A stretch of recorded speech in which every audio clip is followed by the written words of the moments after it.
Como o Brasil pode economizar bilhões? Existem várias formas de atuar, que o Brasil poderia atuar, e a população, e o governo, o Estado, para economizar muito dinheiro. Então, vou mostrar alguns problemas que existem, que poderiam ser combatidos para melhorar, né, a economia e incentivar a população produtiva, né? Um dos grandes problemas que muita gente não percebe são as cidades conurbadas. Não há sentido ou lógica manter algumas cidades como conurbadas como municípios diferentes. Então existem inúmeras justificativas para aglutinar essas cidades conurbadas ou a maioria dessas regiões metropolitanas, né, em apenas uma única cidade. Porque, primeiro, o fato é que o número de vereadores é proporcional, né, à população. Então, se forem aglutinados, né, podem reduzir a quantidade de vereadores na cidade, né, na cidade resultante da aglutinação de uma ou mais cidades. Então, por que aglutinar essas cidades em apenas uma? Em muitas regiões metropolitanas. Primeiro, que o sistema de transporte coletivo já são integrados, muitas das vezes. O trânsito é interdependente, um trânsito de uma cidade influencia na outra. O sistema de água já são integrados muitas das vezes e são totalmente interdependentes. Sistema de energia elétrica também são integrados muitas das vezes. Sistema de policiamento, há que trabalhar em conjunto, então, né, não há razão para existir uma diferença administrativa, né? E o sistema também comercial, há uma interdependência muito grande. E os aeroportos, às vezes só uma dessas cidades tem aeroporto, por exemplo, né? Independente se for federal ou não, né? Análise, por exemplo, o complexo metropolitano expandido de São Paulo, por exemplo, é constituído por 72 municípios. Nessa área temos 31,8 milhões de habitantes e corresponde a 75% da população de todo o estado de São Paulo. Então, é uma área muito grande. Poderia ser transformada em apenas uma administração, uma única prefeitura. Mas são 72 municípios. Mas tem sub-regiões, né, metropolitanas, então pelo menos em uma quantidade menor de sub-regiões. Então, por exemplo, então tem a região metropolitana de São Paulo, né, nessa zona vermelha. Tem a região metropolitana, por exemplo, da Baixada Santista, né, amarelo, região metropolitana de Campinas, região metropolitana do Vale do Paraíba, litoral norte, região metropolitana de Sorocaba, aglomeração urbana de Jundiaí, aglomeração urbana de Piracicaba e unidade regional de Bragança Paulista, né? Então são regiões que poderiam se transformar em apenas um município, uma única administração. Ia se economizar bilhões, milhões, pela eliminação de inúmeros cargos públicos inúteis de vereadores, porque a maioria não tem formação acadêmica, não tem nada, e só servem para aprovar as contas, muitas vezes fraudulentas, do orçamento anual. Além disso, né, e trocar nome de ruas, no máximo que eles fazem, né, de útil, quer dizer, de inútil. Regiões, por exemplo, a região 1, região metropolitana de São Paulo, a população é de 20 milhões e tem a cidade sede como São Paulo, né? A região 2, região metropolitana, né, de Campinas, tem apenas 3 milhões de habitantes. Então, quem administra uma população de 5 milhões, 7 milhões de habitantes, né, pode perfeitamente transformar em um único município aquela região sub-região metropolitana aí, por exemplo, a de Campinas, com apenas 3 milhões de habitantes, né? Ou outras sub-regiões, região metropolitana do Vale do Paraíba e Litoral Norte, com 2 milhões apenas, 0,4. a região metropolitana de Sorocaba, região metropolitana da Baixada Santista, né? E região metropolitana, ou aglomeração urbana de Piracicaba e assim por diante. Então, não há justificativa para manter esses 72 municípios, né, com cada um com sua prefeitura e vereadores, né. A região metropolitana de São Paulo, né, em destaque aqui, com 39 municípios e 21 milhões de habitantes. Poderia ser transformado em apenas um município, porque muitas vezes não tem nem uma identificação para saber, né, ou não se percebe nem não se diferencia, né, quando se passa de um município para o outro, nem se sabe que você está passando de um município para o outro muitas das vezes, né, porque está tudo conurbado. A Baixada Santista, por exemplo, tem 9 municípios com 1,8 milhão de habitantes, é um exemplo, né? Mas em outras regiões metropolitanas do Brasil, por exemplo, Rio de Janeiro tem 21 municípios com 12 milhões de habitantes. Na região metropolitana do Rio de Janeiro poderia ser transformado em apenas um município com 55 vereadores, conforme a legislação, né? A região metropolitana de Belo Horizonte são 34 municípios, uma quantidade enorme de municípios e apenas 5,8 milhões de habitantes, comparado com a grande São Paulo, com a São Paulo, capital, né? É pequena e tem 34 municípios, um desperdício muito grande de dinheiro. Então, a região metropolitana de Porto Alegre, por exemplo, tem 34 municípios com 4,3 milhões de habitantes. A região metropolitana de Salvador tem 13 municípios com 4 milhões de habitantes. Também deveria ser transformado em apenas, eventualmente, em apenas um município, né? Então, a região metropolitana de Goiânia tem 20 municípios, 2,4 milhões de habitantes. Também, né, é um caso, poderia ser analisado. A região metropolitana de Belém, com 7 municípios, 2,4 milhões de habitantes. A região metropolitana de Florianópolis tem 9 municípios com 1,4 milhão de habitantes. Em comparação com a São Paulo, é muito pequena a quantidade, né, da população para perfazer 9 municípios, né? A região metropolitana de Curitiba tem 29 municípios, 3,5 milhões de habitantes. Tem que fazer uma análise, né, para ver a continuidade realmente, né, e a independência administrativa, alguma coisa, mas dá para reduzir a quantidade, com certeza. A região metropolitana de Vitória são 7 municípios e 1,9 milhões de habitantes.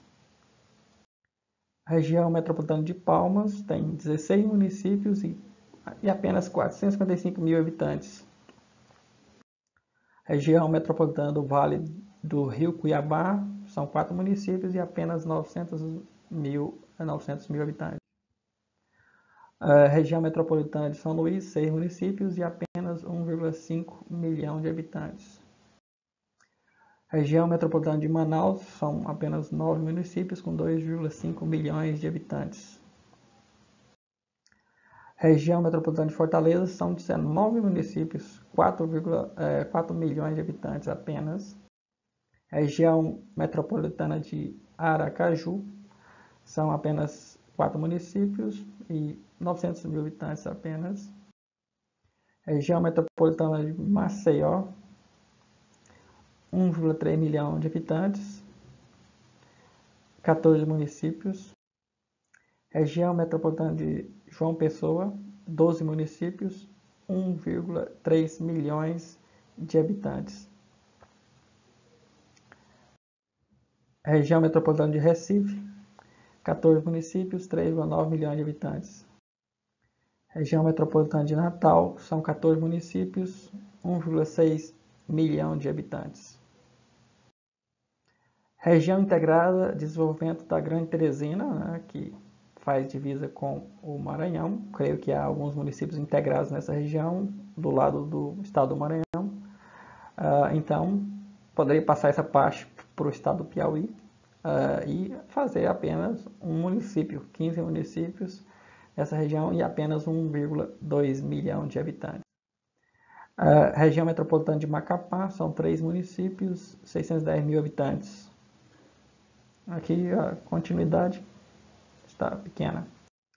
A região metropolitana de Boa Vista, 5 municípios, 400 mil habitantes apenas. Então,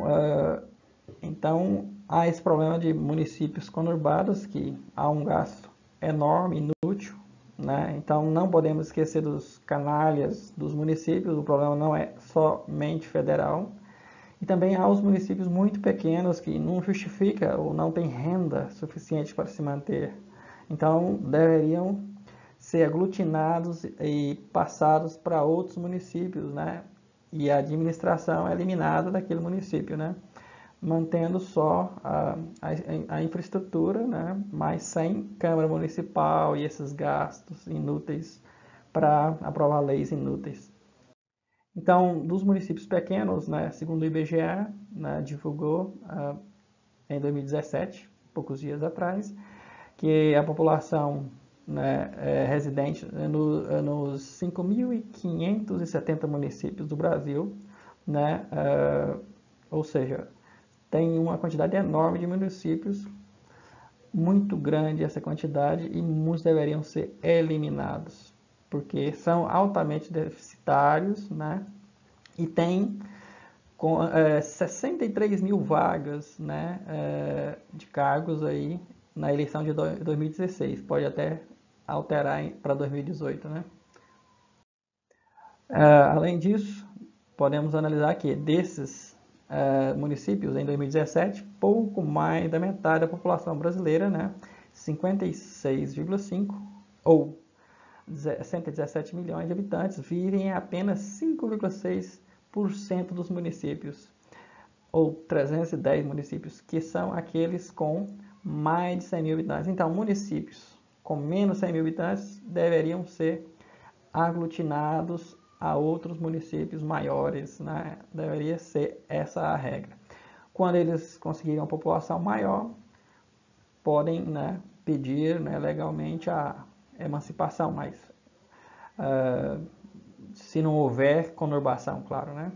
Então, e aí essas curiosidades, né, de municípios pequenos, né, com 800 habitantes, 812 habitantes, isso não é engraçado, isso na verdade é ridículo, porque é um gasto enorme, um desperdício de dinheiro, né, e deveriam ser eliminados esses municípios e o dinheiro, né, claro, poderia ser investido em educação, saúde, com cargos que realmente são úteis para a população, né, ou até melhorar o salário desses profissionais, né. O problema desses municípios é muito grande. Então veja que 17, mês 8, né? Mês 8. Situação fiscal é crítica ou muito difícil, né, em 86% das prefeituras do país, aponta Firjan. Ou seja, altamente deficitário. Rio Grande do Norte, por exemplo, tem 4 municípios na lista dos maiores devedores do FGTS, da administração pública. Dos 20 maiores devedores da administração pública, 19 são municípios, ou seja, os canalhas dos municípios também têm culpa, né, por causa do déficit, todos os tipos de déficits que existem, né, e falta de investimentos para as áreas que realmente, né, são importantes. Só 8% dos municípios brasileiros arrecadam mais do que ganham. Essa notícia de 2014. Ou seja, não tem como, né, uma parte dos municípios ficar alimentando outros municípios e alimentando cargos inúteis. Muitos desses inúteis, né? Cargos parasitários, na verdade, né? Então, se fosse diretamente para a população que trabalha, produtiva, né, para os cargos, né, de saúde, educação, tudo bem, não, mas vai para justamente os burocratas, né, da política, né. Então, aqui dá para ver, né, algumas configurações das eleições, a quantidade né, de vagas para prefeito em cada município do Brasil, em cada estado do Brasil, né. E vereadores. Então, já pode se notar, né, essa diferença, porque os fundos de participação dos municípios, né, dependem da população, dependem de alguns critérios, né? Então, mas é claro que os gastos com a burocracia do legislativo é muito grande. Então, por exemplo, o estado da Bahia, 417 prefeituras, ou seja, 417 municípios, e o total de vagas para vereador é a quantidade. Muito grande, né? Então, Minas Gerais. Então, esses estados já sugam mais, né? Não somente pela quantidade de população, mas pela quantidade de entidades administrativas, provavelmente. E 8 mil vereadores em Minas Gerais. Então, Minas Gerais está sugando da República, né? Desde a época do Império, na verdade, ele está sugando mais do que os outros estados na participação política, número de senadores, desde a época do Império, na verdade. Senadores né, que representam, né, ou deputados, né, que representam, né, os estados. Então, vejam só. Então, outros estados têm muito poucos municípios, né, como esse aqui, né? Muito poucos, só 15 municípios. Então, eles já vão sugar muito menos, né, as verbas da participação, né, do que com relação aos outros municípios que são super populosos ou super municipalizados, na verdade, né? Ou seja, sem critérios, muitas vezes. Em São Paulo, por exemplo, 645 municípios e a quantidade de vereadores é enorme, né? E no total, essa quantidade, né, da eleição de 2016, 5.568, né, prefeitos e 57.949 vagas, né, para vereadores. É uma vergonha. Outro problema são os gastos federais também das empresas públicas, né? Muitas dessas empresas são monopólios praticamente e não há razão para gastar com publicidade, mas veja aqui algumas empresas. Banco do Brasil, né, Banco do Nordeste, Banespa, Basa, BEA, BESC, BNDES, distribuidora, a Caixa Econômica Federal, Centro Cultural BB, Correios, Fundação BB, Liquigás, Nossa Caixa, Petrobras e Transpetro. Vejam só os gastos públicos, né, em propaganda dessas empresas públicas, né, que são monopólios muitas das vezes, não há que fazer propaganda. Então, aqui, por exemplo, na época do Fernando Henrique Cardoso, né, do ano 2000 ao ano 2002, média anual e o gasto total. Como média anual foi de 986 milhões e o total foi de 2,9, né, bilhões, né, nesses anos aí, né, da época do Fernando Henrique Cardoso. Também na época do Lula, de 2003 a 2010, 9,9 bilhões nos 8 anos, e a média anual de 1,2 bilhões de gasto dessas empresas públicas em propaganda. Só propaganda da Dilma, no ano da Dilma, de 2011 a 2015, né? 7,7 bilhões de gastos e uma média anual de 1,5 bilhão, ou seja, a torneira estava aberta, né, para financiar as empresas de comunicação com gasto, né, de verbas públicas através das empresas públicas. É uma vergonha. No período Lula-Dilma, né, os dois juntos, 17 bilhões, né, quase 18 bilhões, e uma média de 1,360, né, bilhão, 1,36, né, ou 1,36 bilhões, 36 bilhões, certo? 1,36 bilhões de gastos em propaganda em média anual. Outra, então, aqui, mais especificamente, por exemplo, a Caixa, né, econômica, né? Então, aqui é a quantidade de milhões de reais, que a Caixa, 30 milhões, só para esse time aqui, Corinthians, né? a quantidade da verba pública, né, da Caixa que financia esse time. Aqui o Flamengo, aqui outros times, Santos, Vasco e assim por diante, né? Alguns têm quase 100% das verbas públicas, né? Quase 100% da verba pública para se manter, ou seja, só não estão falidos porque são mantidos com a verba pública do governo, né, através da Caixa Econômica Federal. Então, ao final, a econômica, em um desses anos aí, gastou 187 milhões durante um ano com esses 16 times de futebol.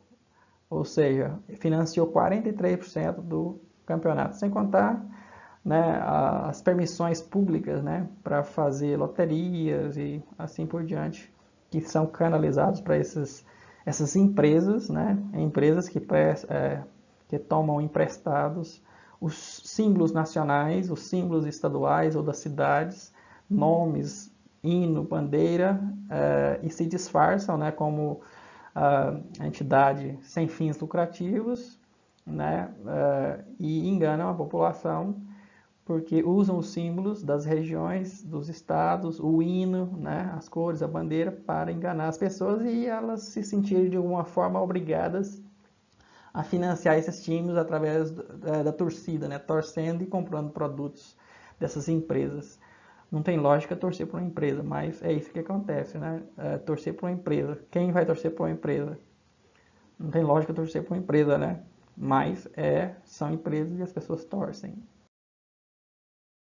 Por exemplo, nas Olimpíadas, veja os gastos aqui, né, e os incentivos aos medalhistas, que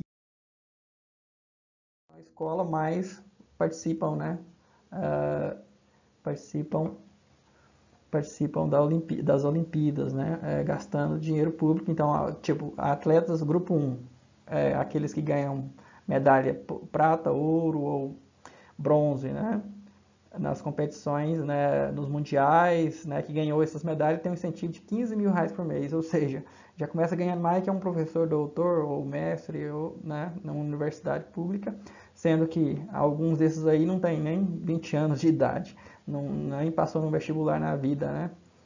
Ou seja, se o esporte não tem renda suficiente para se manter, para competir, o Estado não tem a obrigação de financiar esportistas profissionais. Quem tem que gastar com isso são as federações por conta própria, com patrocinadores e assim por diante. Agora, canalizar o dinheiro público para manter esses times lavando o dinheiro de forma indireta, né? Usando as instituições públicas, fazendo patrocínio, né? Ou dinheiro direto da União, é uma vergonha, né? Ganhar 15 mil reais, 11 mil reais para quem consegue a quarta colocação até a oitava, né? Conseguia na época, né, para incentivar a Olimpíadas, 11 mil reais. Entre a nona e a 16ª posição nesse ranking aí, ganhando 8 mil reais por mês. 17ª posição até a 20ª, 5 mil reais por mês, ou seja, é uma vergonha, né? Ganhar esse tanto de dinheiro né, sem qualquer contribuição de verdade para o país. Profissional, esporte profissional, eles têm que se manter. Como são empresas, ou uma empresa individual, se for um atleta de competição individual, então vai à falência, né, e não compete, então, né, e não os outros bancar para gastar, né, por esses pessoal, né, que não fazem nada. Mas por que isso acontece? Aqui, primeiro, a gente tem que ver a correlação, né? Como, né, transferir esse dinheiro para as empresas, os donos da mídia? É através desses fenômenos, né, do esporte, das artes, né? Então, quem são os donos da mídia? Vejam aí, porque muitas das empresas de mídia, né, as pequenas ou as grandes, muitas não têm hoje em dia rádios, por exemplo, rádios, né, não tem hoje em dia público, né, para se manter através apenas dos patrocinadores ou anunciantes, né, mas a maioria sobrevivem porque tem anunciante do governo, né, federal, estadual ou municipal. Então, é uma forma de transferência do dinheiro, para não falar lavagem de dinheiro, né? É uma forma de legalizar o dinheiro, essa transferência, né, do dinheiro público para esses grupos. Mas por quê? Por exemplo, o Grupo Abril, vejam, com sede em São Paulo, tem 74 veículos de comunicação, a Globo 69, o Grupo RBS tem 57, Bandeirantes 47, Governo Federal Brasileiro 46, Grupo Record 27, né? Grupo Silvio Santos 26, Jaime Câmara em Goiás 24, Sistema Mirante de Comunicação São Luís do Maranhão 22, Diários Associados em Brasília 19, Organizações Rômulo Maiorana em Belém 15. Mas quem são os donos da maioria desses meios de comunicação? Vejam só. Dentro desses, né, donos, a maioria, né, são envolvidos com a política, né? Então, número de políticos sócios de veículos de comunicação, vejam, democratas tem 58 sócios, né, políticos dentro dessas empresas de comunicação, ou seja, eles conseguem, né, canalizar o dinheiro público para levar até seus meios de comunicação. Partido do Movimento Democrático Brasileiro, PMDB, 48 políticos são donos ou sócios desses meios de comunicação. Partido Popular, ou PSDB, Partido, né, Social Democrata Brasileiro, 43. Partido Popular, PP, 24. Políticos são donos ou sócios de empresas de comunicação. Partido Trabalhista Brasileiro, PTB, 16. Partido Socialista Brasileiro, 16. Partido Popular Socialista, PPS, 14, Partido Democrático Trabalhista, PTB, 13, Partido Liberal, 12, Partidos Trabalhadores, 10. Ou seja, não é à toa que eles estão, né, por trás dessas competições do esporte, né, ou desses eventos para canalizar dinheiro, ou das empresas públicas para anunciar, né, nas suas rádios, ou dentro dos ministérios, né, da saúde, campanha de vacinação, né, o Ministério da Educação e Ministério dos Esportes, também são canalizados dinheiro público para fazer as propagandas ou os anúncios, né? Então, outro fato interessante é como controlar, né, ou organizar esse crescimento urbano e não ficar refém, né, e não ficar refém dessa organização, né, que causa mais transtornos e incentivam a aglomeração, o aumento da densidade na cidade, só no centro, e não investem, né, nas periferias, e incentivam cada vez mais, né, o aumento da densidade populacional com prédios cada vez maiores, e sabe que as consequências são terríveis, o trânsito fica pior, e os gastos para a melhoria do trânsito, para a construção de viadutos e outras coisas, fica muito mais caro para fazer um metrô, por exemplo. Então, os gastos são bilhões para fazer, né, poucos metros, né, ou poucos quilômetros de metrô, por exemplo. E com esse dinheiro, em municípios médios, né, o efeito seria imenso, né, de benefícios com esse dinheiro. Então, na verdade, havia um equilíbrio, né, não investir ou não incentivar o surgimento de novas, né, moradias nas cidades superpopulosas, né, e nem nas cidades pequenas. Então, deve reduzir as duas, né? As cidades pequenas devem ser eliminadas e as grandes não devem crescer mais, tem que reduzir para cidades médias. Então, nas distribuições de vagas, de concurso, de distribuição de cargos públicos, né? Normalmente é proporcional à população. O número de deputados, por exemplo, é proporcional à população, ou seja, criaram uma fórmula que ela é convergente, ela converge para atrair mais dinheiro e mais cargos para uma região menor, ou seja, sempre incentivando o aumento da densidade da população. Mas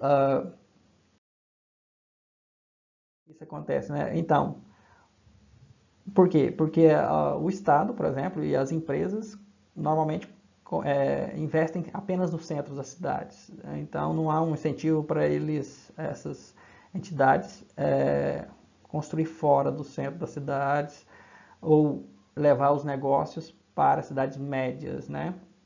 Porque uma cidade média é importante porque ela tem infraestrutura, pode ter infraestrutura para ter um aeroporto ou alguma coisa assim.